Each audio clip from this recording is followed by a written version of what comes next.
That semester, a guy appeared at our university who quickly became the star of student life. He was incredibly charming and friendly, his smile lit up the rooms, and his laughter sounded like music. His name was Aiden.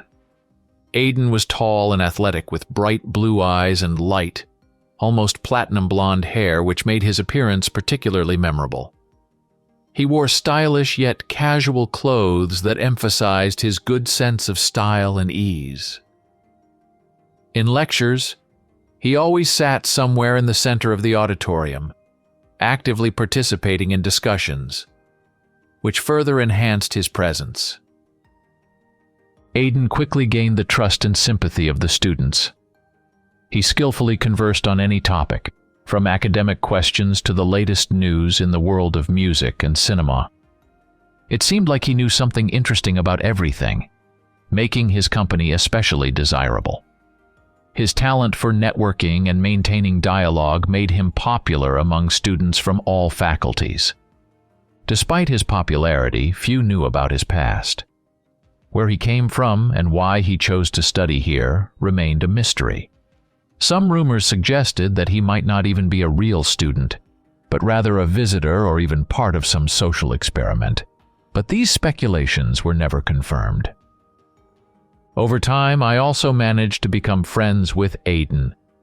He turned out to be not only a cheerful and interesting conversationalist, but also a devoted and attentive friend. He always knew when you needed support and could lift your spirits. Under his influence, I began to participate more in student activities and discover new interests. Aiden turned out to be the kind of person you want to be around. During one of the lectures on cultural studies at our university, there was a tense atmosphere. The auditorium was filled with old wooden tables and chairs, and the light from the ceiling lamps created a cozy atmosphere. I sat surrounded by friends. On my right was Jess with her short black hair and bright red clothes, which emphasized her energetic character, and on my left was Michael, a tall guy with thick glasses, who always looked like a scientist engrossed in his reflections.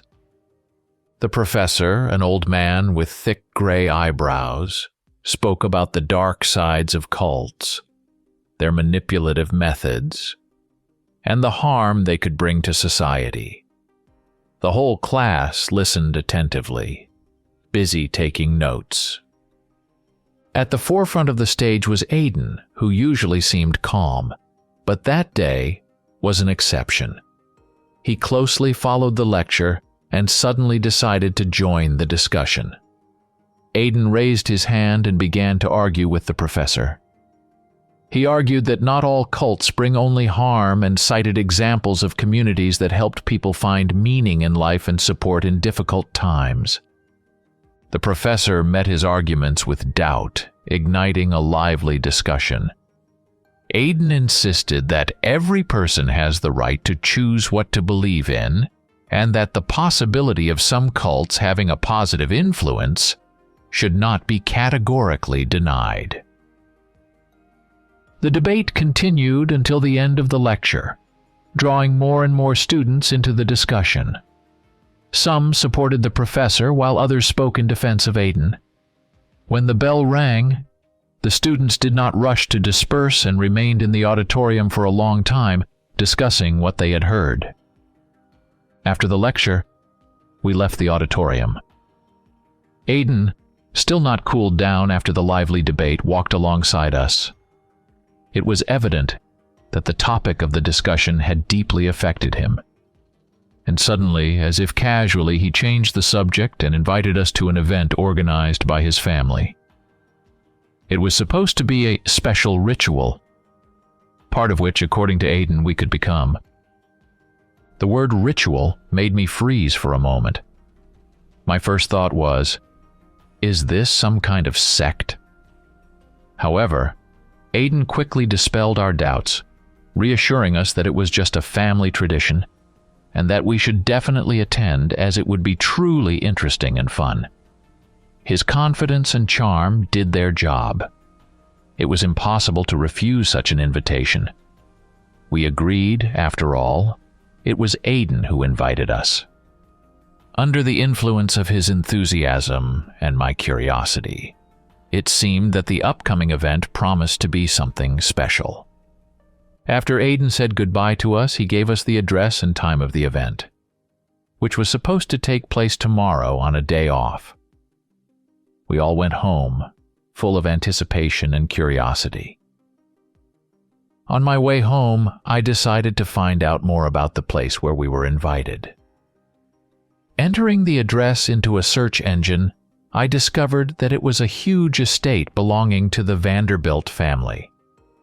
The Vanderbilt family was known for its fabulous wealth and influence, but at the same time there were many rumors about their ambiguous reputation.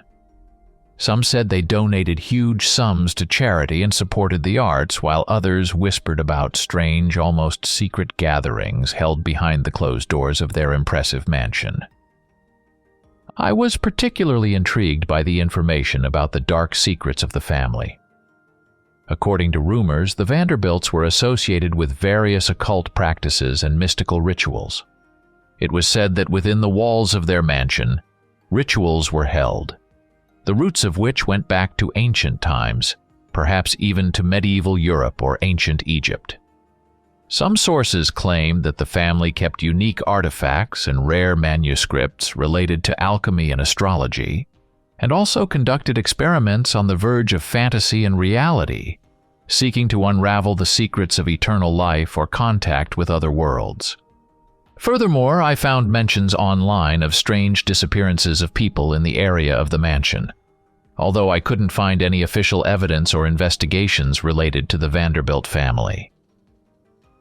All of this added dark hues to the upcoming visit and made me seriously ponder what we might be getting into. Somehow, I had a bad feeling about it. Mike pulled up to me early in the morning in his pickup truck, with Jess already sitting inside. Aidan promised to show us the estate and its surroundings, so we decided to set off early to have time to enjoy the tour before the main event. After 40 minutes of driving, we arrived at a huge gate hidden among the trees.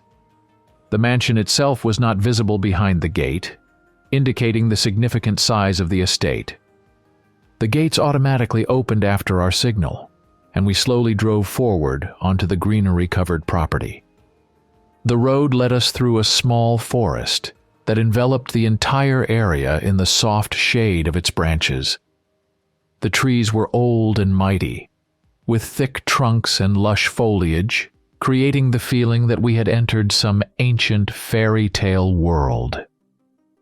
Sunbeams pierced through the leaves, creating a beautiful pattern of light and shadow on the ground. Bird song and the rustle of leaves accompanied us along the way, adding even more tranquility and mystery to the place. Along the road, we occasionally came across statues that seemed to depict various mythical and historical figures, reminding us of ancient times and possibly those mysterious rituals associated with the Vanderbilts. Each statue was intricately detailed and looked as though it would come to life at any moment. As we approached the main building, the road became even more winding, and the surrounding forest denser. All of this created an indescribable sense of anticipation of something grand and unexplored, which only intensified our curiosity and excitement before the upcoming meeting with the Vanderbilt mansion. When we emerged from the forest, we were greeted by a magnificent sight, a splendid mansion standing on a vast clearing. The building was done in the style of an ancient European castle with tall towers, elegant arches, and stained glass windows that shimmered with all the colors of the rainbow in the morning sun.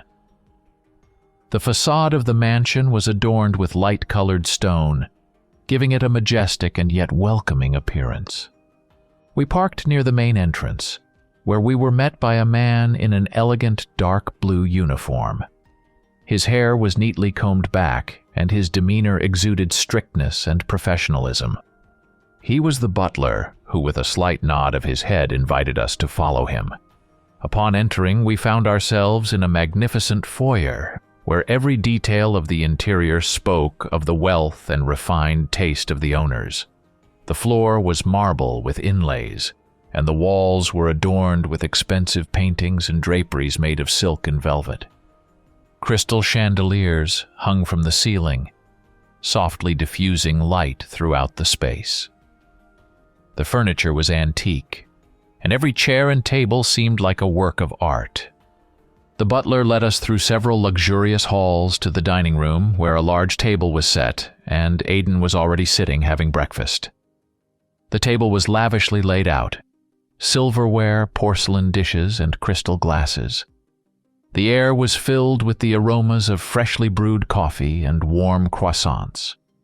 Seeing us, Aidan stood up and warmly greeted each of us, inviting us to join him for breakfast. His hospitality and easy manner immediately put us at ease, and we gladly joined him, preparing to enjoy the morning in this exquisite place. As we enjoyed breakfast, a group of 5 students joined us, whom I had seen at the university, but didn't know personally. Among them were 3 guys and 2 girls. This confirmed my suspicion that Aidan had invited not only us to the event. After breakfast, Aidan suggested that we take a tour of the mansion to show its splendor and unique features. He started with the main hall, which was adorned with massive columns and magnificent works of art, including sculptures and paintings, some of which were centuries old. The grand staircase led to the upper floor, where the private apartments of the Vanderbilt family were located. Then Aidan showed us the library, which was a paradise for book lovers. The walls from floor to ceiling were lined with shelves filled with books. The library also housed rare manuscripts and first editions of literary classics. In the center of the library stood a large table with antique desk lamps, creating a cozy atmosphere for reading and study. Aidan also led us to the music room, where several antique musical instruments stood, including a grand piano, violins, and harps.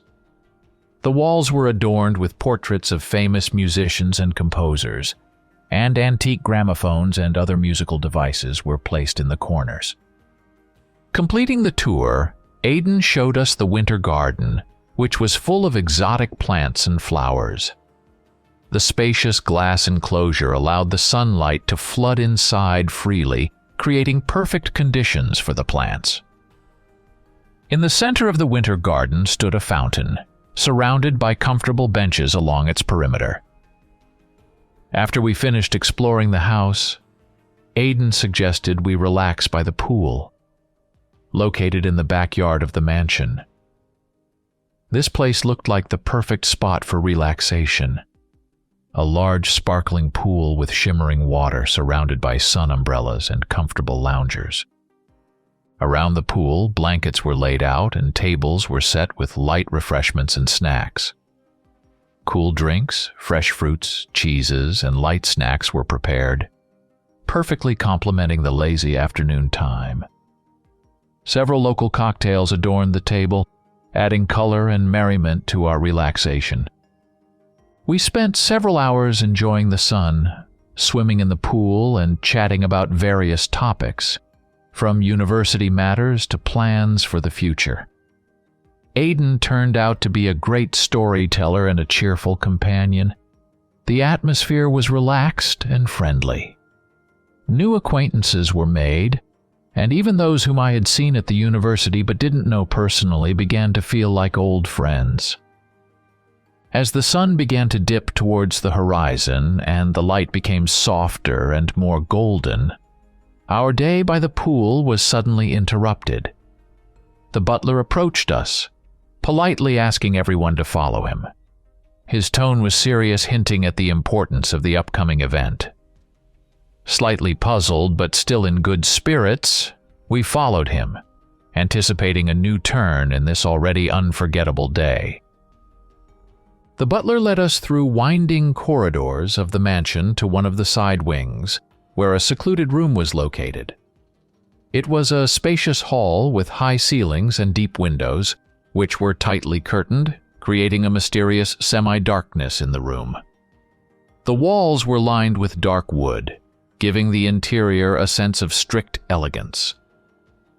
In the center of the hall stood a long table, neatly laid out with black robes. Each robe was neatly folded and looked like a part of some ritual attire. The lighting in the room was subdued, with only a few table lamps casting a soft light, emphasizing the seriousness and significance of the impending moment. The butler respectfully offered us to put on these robes, explaining that it was part of the preparation for the event organized by the family. At first, we exchanged slightly embarrassed glances, but then one by one began to change. The robes turned out to be soft and pleasant to the touch, although their dark color added a special mystery to the atmosphere. Once dressed, we returned to the hall, where now everyone looked like a single dark mass in black robes. The butler handed a box where he asked to put our phones, promising to keep them intact. We had to comply, although something inside me told me not to do it. We waited for further instructions, feeling a mixture of excitement and uncertainty about what awaited us next. The room was filled with a sense of anticipation, and all conversations gradually subsided, as if we intuitively felt the importance of the upcoming event. After a short wait, the butler summoned us and led us to a heavy, intricately carved door that led to the basement of the mansion. When the door closed behind us, we found ourselves in a long corridor illuminated by rows of torches set in ancient wrought iron sconces along the walls. The soft light of the torches cast shadows on the walls, creating an atmosphere that was both mystical and captivating. The walls of the corridor were adorned with frescoes depicting scenes from ancient times. On the frescoes, you could see images of ancient rituals, mystical creatures, and symbolic animals that seemed to play a significant role in the culture and beliefs of those times. These images were executed with great attention to detail, and it seemed that each scene told its own unique story. Walking through this mysteriously illuminated corridor, we approached a stone staircase that led back upstairs. Climbing it, we unexpectedly emerged outside, finding ourselves in the forest. Passing through the dark forest, our group soon emerged into an open clearing. Illuminated only by the light of the full moon and flickering torches, it seemed like some ancient and mysterious place. At the edges of the clearing stood figures in black robes with hoods that hid their faces in shadow, giving the whole scene a somewhat eerie appearance. Initially, the atmosphere in the clearing caused us slight unease. However, upon seeing Aiden, who was smiling widely and peacefully nodding to us, showing that everything was okay, we felt relieved and continued towards the center of the event. As we approached, we noticed a stone pedestal in the center of the clearing, adorned with frescoes and inscriptions. The frescoes depicted various symbolic and mystical scenes, possibly related to rituals or ancient beliefs, and the inscriptions were written in an unknown language to us. The pedestal looked very old, as if it had been erected centuries ago and had witnessed many secret gatherings in this clearing. On the pedestal sat a mysterious cocoon, which in appearance resembled something made of tree bark. It was large and of an unusual shape, with a texture that resembled intertwined branches or roots. This cocoon evoked mixed feelings in us. On one hand, it was unique and incredibly intriguing. On the other hand, its appearance evoked thoughts of something primitive and possibly even ominous. The light from the torches softly illuminated the cocoon, creating a play of light and shadow on its surface, which made it even more mysterious. Stones and small flowers were scattered around the pedestal, adding to the ritual atmosphere of the clearing. All this created the feeling that we were part of an ancient ceremony, the existence of which could only be guessed at before. We were arranged in front of the cocoon, forming a semicircle. The atmosphere was filled with anticipation as the ceremony began. Amidst the silence of the night forest, only whispers and the soft rustle of the host's garments around us could be heard. One of the figures in the hood stepped forward, holding an ancient tome, from which he began to read in a language unfamiliar to us. The words sounded monotonous and hypnotic, creating a mystical atmosphere around us. The torches around the clearing flickered, casting shadows on the cocoon, which seemed like dancing figures around the ancient artifact. As the reading progressed, the tone of the reader's voice rose, and his words became more insistent and energetic. Our bodies were motionless, but our consciousness seemed to be floating in the air, as if we had become part of something ancient and powerful. When the ceremony reached its climax, a sudden cracking sound echoed. All eyes turned to the cocoon, which began to slowly crack open. Cracks appeared, oozing dark slime. For several tense moments the cracks widened and suddenly the cocoon split in half. From it emerged a creature, covered in thick, viscous slime that dripped onto the ground, creating a disgusting sound. The creature was a werewolf. Its body was flexible and muscular, with long claws at the end of its limbs. Its eyes glowed red in the darkness, and sharp, razor-like teeth protruded from its mouth. The werewolf slowly surveyed its surroundings, emitting deep, threatening growls. The moment we realized that we were facing a real monster, I quickly looked around. To our horror, we discovered that only students remained in the clearing.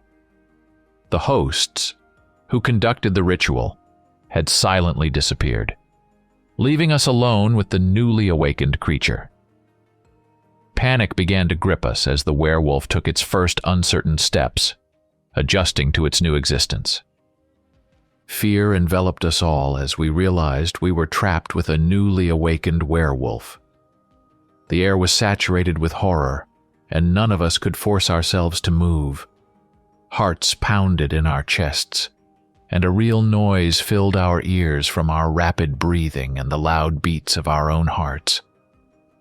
Thoughts of this being the end flashed through my mind one after another. The werewolf took a few steps towards us, shattering the paralysis of fear that had gripped me. Looking at Mike and Jess, I saw the same panic and fear in their eyes that I felt. Gathering all my courage, I grabbed their hands abruptly, whispering that we needed to run. We turned and dashed towards the basement, racing through the dark forest in the direction where we had descended into the underground earlier. Every step felt heavy, our legs seemed like lead. But the fear of the creature that could catch us at any moment drove us faster. The forest around us seemed much more sinister and frightening than when we walked through it before. The torches, barely lighting the way, created eerie shadows that danced around us, making the surroundings even more terrifying. When we dashed into the basement, our despair knew no bounds when we found the door locked. In an attempt to open it, we spent precious seconds, but to no avail. Then, in the distance, cries rang out, piercing and painful.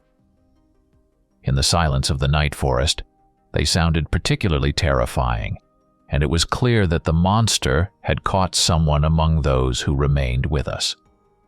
With our friends, we exchanged looks full of fear and determination, and without a word, we began to run back through the forest.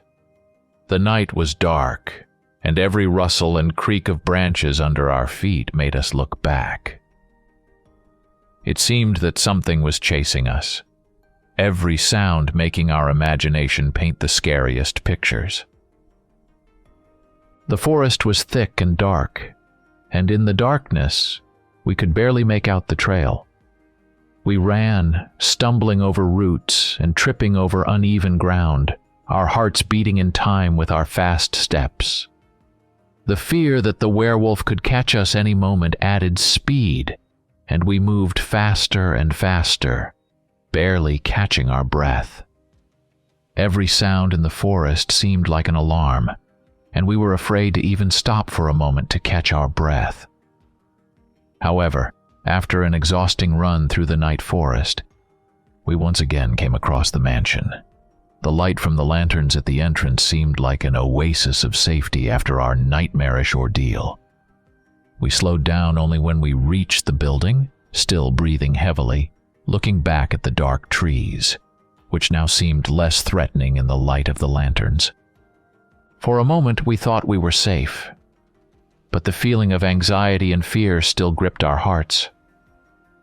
As soon as we entered the mansion, the sudden change in atmosphere made us stop. Everything around was surprisingly quiet and empty, no sound, no movement. The realization that we had been lured here for a reason and that the mansion turned out to be empty only increased our unease. In panic, we ran outside and rushed to the place where Mike had left his car. But it was not there. The situation was becoming more desperate. The absence of the car confirmed our worst fears. We had indeed been lured into a trap.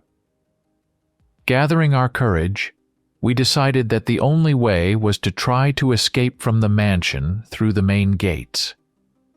We ran to the gates, our hearts pounding in our chests with fear and exhaustion. But when we reached them, our worst fears were confirmed. The gates were tightly closed.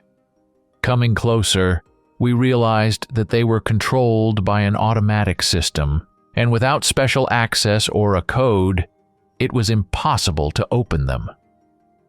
The fence around the mansion was too high and seemed to be designed specifically so that no one could climb over it. The sharp metal spikes on top of the fence only added to the threat. For a moment we all stopped, overwhelmed by despair and helplessness.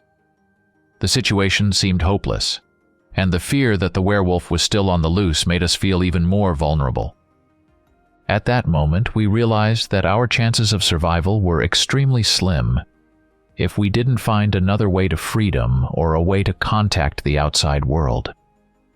My heart was pounding like crazy as we considered our next steps, trying to come up with a plan to escape this nightmare. As we stood by the closed gates, my mind refused to accept the reality of what was happening. Everything around seemed like part of some sinister dream from which I couldn't wake up. The image of the werewolf emerging from the cocoon flickered before my eyes, and it seemed impossible that such a creature could actually exist.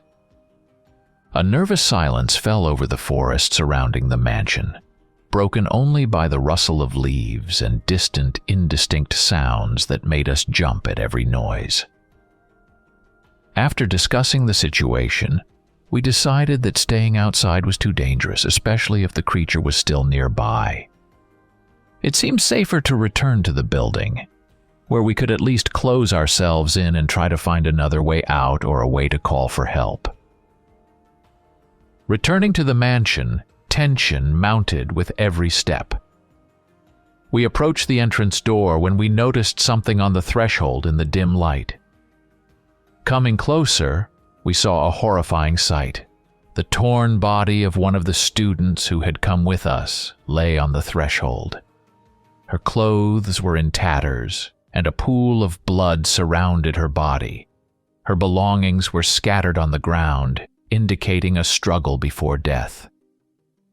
We all froze, shocked and horrified by what we saw. The air around seemed even colder and denser. Jess screamed, recoiling in horror, while Mike, as pale as a sheet, barely held back the urge to vomit. I felt my legs weaken with fear and disgust. The reality of the situation became unbearably clear. We were indeed in mortal danger, and our desire to find safe shelter inside the building only intensified. Approaching the entrance to the mansion, we hesitated. On the one hand, there could be something inside that would help us, a phone to call for help or at least some weapons. On the other hand, there were no guarantees that the werewolf was not inside, waiting for us in ambush. Stepping over the lifeless body of the student, we entered, and the silence of the mansion immediately enveloped us, amplifying the sense of danger. We cautiously moved forward, every rustle making us flinch. The air inside was cool and stagnant, as if no one had lived in this house for a long time. We reached the main staircase when suddenly we heard a noise outside. Following this, we saw a shadow flickering in one of the windows, heading straight for the entrance. There was no doubt. It was the werewolf. He moved quickly and purposefully. Without hesitation, we dashed to run, passing by densely hung with pictures corridors, whose frames now seemed grim and threatening. The sounds of our footsteps echoed in the emptiness of the old building. Every turn and every door seemed like a potential trap, but the fear of the pursuing monster made us move only forward. At full speed, we raced past the large living room and through a series of secondary rooms until we saw the door to the workshop. This place seemed most suitable for shelter. Plenty of tools that could serve as weapons and a thick door that could be securely locked. My heart was pounding furiously as we burst inside and slammed the door shut behind us with all our might. The workshop was dark. Only weak rays of light penetrated through the dirty windows. We quickly surveyed the room for anything that could help us hold the door. Our hands grabbed the heavy table, which we barely managed to push towards the door, blocking it. Then we noticed the tools, hammers, saws, even nails and wire that could be useful for self-defense or for setting traps. Gasping for breath from exhaustion and fear, we stepped away from the door and cautiously looked around, trying to listen to the sounds outside. In the workshop, we felt a bit safer, but the realization that the werewolf could be somewhere very close didn't allow us to relax. When we thought we were safe, suddenly the werewolf began to pound on the door. The pounding was so strong and loud that the walls of the workshop shook with every blow. In horror, realizing that the door might not hold, Mike, Jess, and I began to think about what to do next. There were no other exits in the workshop except for this door. I yelled at Mike to hold the door while I started looking for something to arm ourselves with. In the corner of the workshop, I noticed a compressor, and then remembered a video I had seen once, where an improvised weapon was made from a compressor. Quickly making a decision, I started to act. The compressor was already plugged in, so I quickly found a heavy metal pipe and connected it to the compressor hose, using tape and staples to reinforce the connection and make it airtight. Then I found a bag of small metal balls used for sandblasting and poured them into the pipe, turning it into a kind of makeshift cannon. At that moment, when the werewolf broke through the door and his vicious, fur-covered face with crimson eyes appeared through the hole, I aimed the improvised weapon directly into the opening and switched the compressor to full power. The metal balls whistled as they flew out of the pipe and hit the werewolf squarely in the face. The sound of their impact was like hail hitting metal. The beast howled in pain and surprise. Its eyes momentarily filled with shock and fear. Recoiling, it forcefully pushed away from the door, and we heard it lumber heavily back into the depths of the house, whimpering in pain. My friends and I exchanged frightened but relieved glances, realizing that we had managed to repel the attack. However, the understanding that the creature was still somewhere in the house kept us on edge. But at least for a moment, we felt like we had a chance to hold out and possibly even escape alive. Despite the danger outside, we realized that inside the building might not be safe either.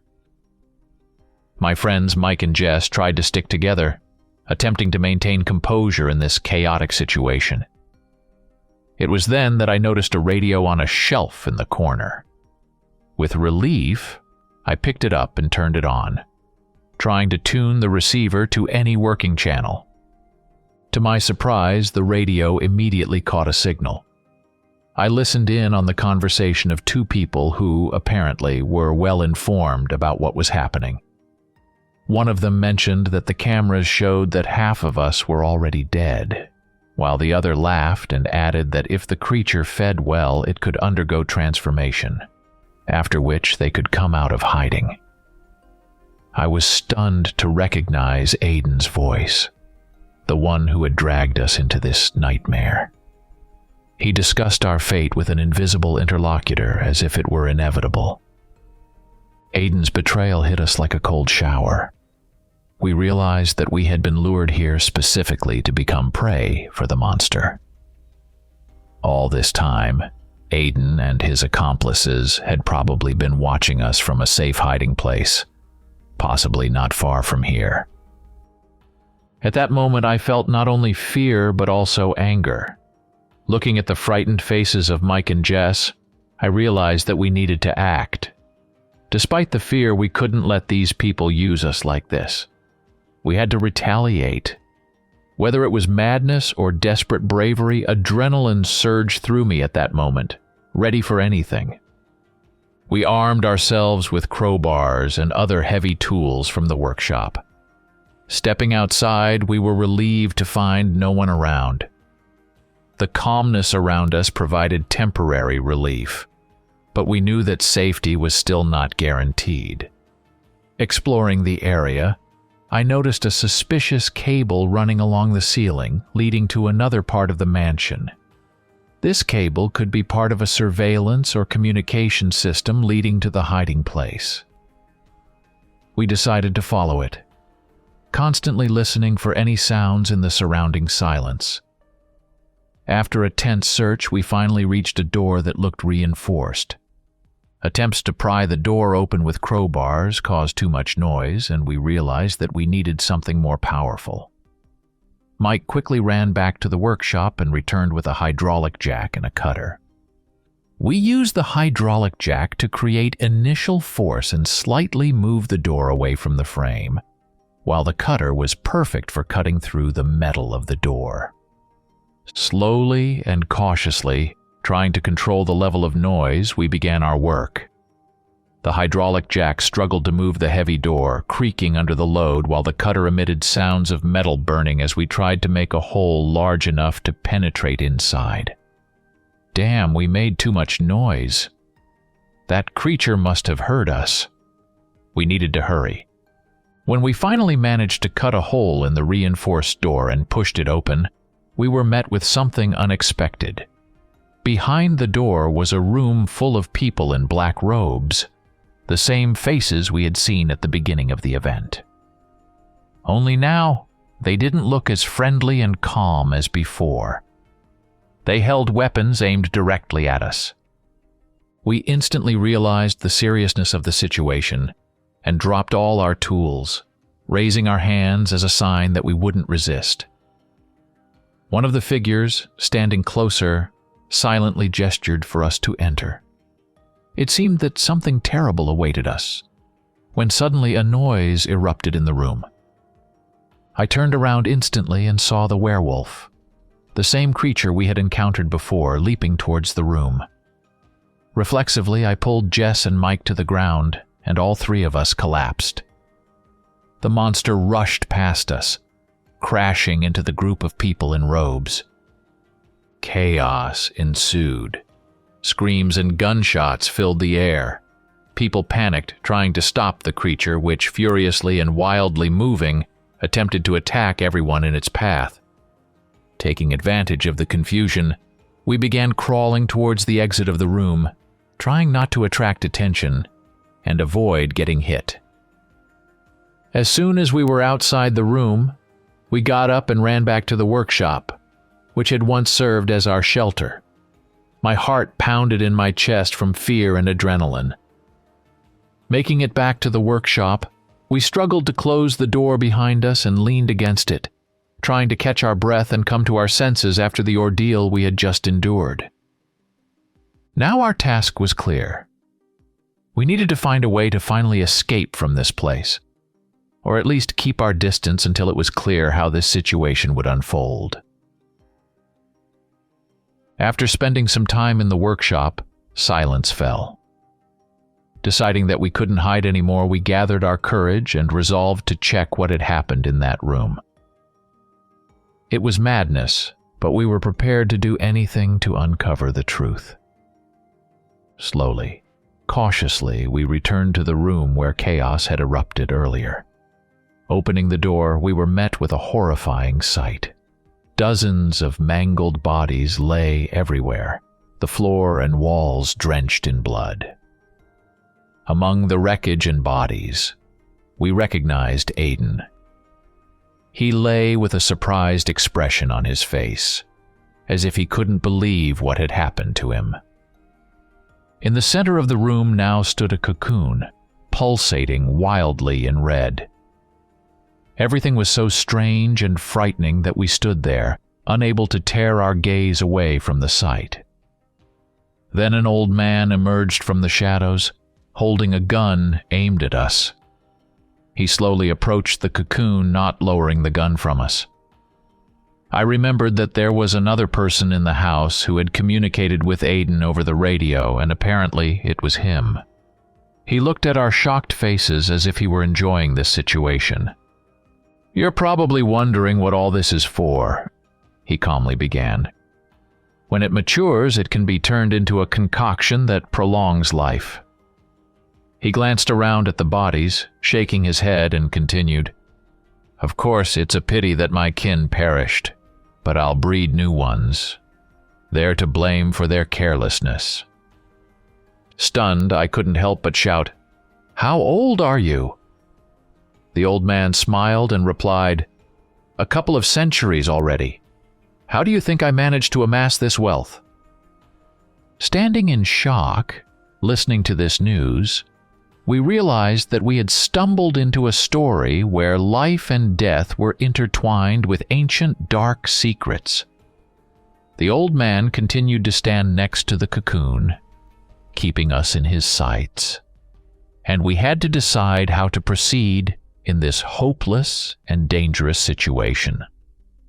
As the old man awaited our reaction and engaged in conversation, Mike suddenly made a sharp leap to the side, creating a moment of surprise and distracting the old man. It was his moment. While the old man was momentarily distracted, reacting to Mike's movement, I seized the opportunity to rush for the gun lying on the floor not far from us. My heart pounded in my chest as I grabbed the gun and, without wasting a second, aimed directly at the pulsating cocoon. The shot rang out loudly, echoing throughout the room. The cocoon was hit directly, creating a huge hole from which strange, dark liquid began to leak out. The old man, evidently not expecting such a turn of events, screamed and rushed to the cocoon, trying to plug the hole with his hands. He was clearly in a panic and shock at us damaging his precious concoction.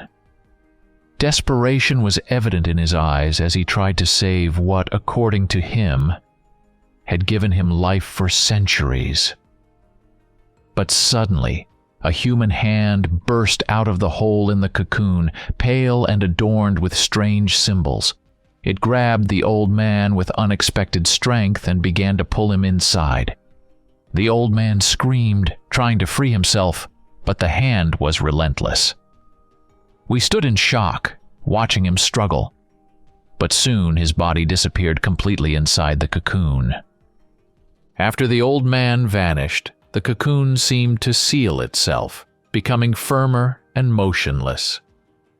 The liquid stopped leaking and silence, deafening, enveloped the room. We stood there, unable to believe what had just happened, realizing that the one who had controlled the game all this time had become its victim. After the horrifying events, we quickly decided to seek help. Exploring the mansion, we stumbled upon a room where, to our relief, we found our mobile phones along with other personal belongings that had been confiscated from us earlier.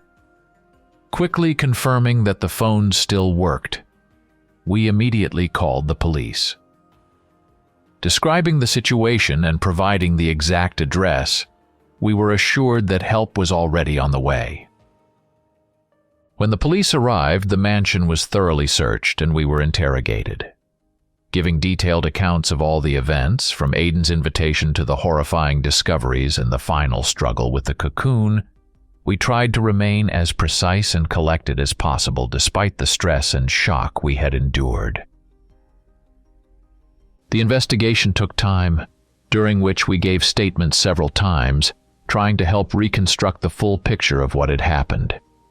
The mansion was sealed off as a crime scene, and further investigations were conducted to learn more about the old man, his origins, and how he could have remained unnoticed for so long. What happened next with the mansion, the cocoon, and those who lurked in its shadows, I do not know. But one thing I knew for sure: what happened that night would forever stay with me. This experience not only deeply shook me, but also permanently altered my perception of the world and those dark corners of human nature that sometimes become as real as life itself.